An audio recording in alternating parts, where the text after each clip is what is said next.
ಭಾರತೀಯ ಜನತಾ ಪಾರ್ಟಿ ಹಾಗೂ ಜೆಡಿಎಸ್ ಪಕ್ಷ ಎರಡೂ ಪಕ್ಷದ ಮುಖಂಡರು ಸನ್ಮಾನ್ಯ BS ಯಡಿಯೂರಪ್ಪನವರು, ಮಾನ್ಯ HD ಕುಮಾರಸ್ವಾಮಿ ಅವರು, ಪ್ರಹ್ಲಾದ್ ಜೋಶಿ ಅವರು, ಅಶೋಕ್ ಅವರು, ಚಲವಾದಿ ನಾರಾಯಣ ಸ್ವಾಮಿ ಅವರು ಎಲ್ಲ ಎರಡೂ ಪಕ್ಷದ ಮುಖಂಡರು ಸುದೀರ್ಘವಾಗಿ ಚರ್ಚೆ ಮಾಡಿ ಏನು ರಾಜ್ಯದಲ್ಲಿರ್ತಕ್ಕಂಥ ಭ್ರಷ್ಟ ಕಾಂಗ್ರೆಸ್ ಸರ್ಕಾರದ ವಿರುದ್ಧ ಕಳೆದ 2-3 ತಿಂಗಳುಗಳಿಂದ ನಿರಂತರವಾಗಿ ಕೇಳಿ ಬರ್ತಾ ಇರತಕ್ಕಂಥ ಭ್ರಷ್ಟಾಚಾರದ ಪ್ರಕರಣಗಳು, ವಾಲ್ಮೀಕಿ ಅಭಿವೃದ್ಧಿ ನಿಗಮದಲ್ಲಾಗಿರ್ತಕ್ಕಂಥ 187 ಕೋಟಿ ಲೂಟಿ ಮಾಡಿರ್ತಕ್ಕಂಥದ್ದು, ಮೈಸೂರಿನ ಮೂಡ ಹಗರಣ ಇರ್ಬೋದು, ಮತ್ತು SCP TSPನಲ್ಲಿ ಏನು ದಲಿತರಿಗೆ ಪರಿಶಿಷ್ಟ ಜಾತಿ ಪರಿಶಿಷ್ಟ ಪಂಗಡಗಳ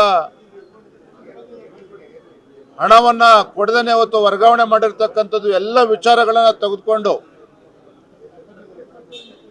ಬೆಂಗಳೂರಿನಿಂದ ಮೈಸೂರಿನವರೆಗೆ ಪಾದಯಾತ್ರೆ ಮಾಡಬೇಕು ಅನ್ನುವ ಚರ್ಚೆಯನ್ನು ಸಮಾಲೋಚನೆ ಮಾಡಿ ಮುಂದಿನ ಶನಿವಾರ ಬೆಂಗಳೂರಿನಿಂದ ನಮ್ಮ ಪಾದಯಾತ್ರೆ ಪ್ರಾರಂಭ ಆಗ್ತದೆ. ಬೆಂಗಳೂರಿನಿಂದ ಮೈಸೂರುವರೆಗೆ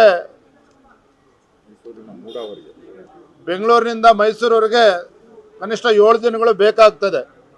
ಹಾಗಾಗಿ ಶನಿವಾರ 3ನೇ ತಾರೀಕು ನಮ್ಮ ಪಾದಯಾತ್ರೆ ಪ್ರಾರಂಭ ಆಗ್ತದೆ.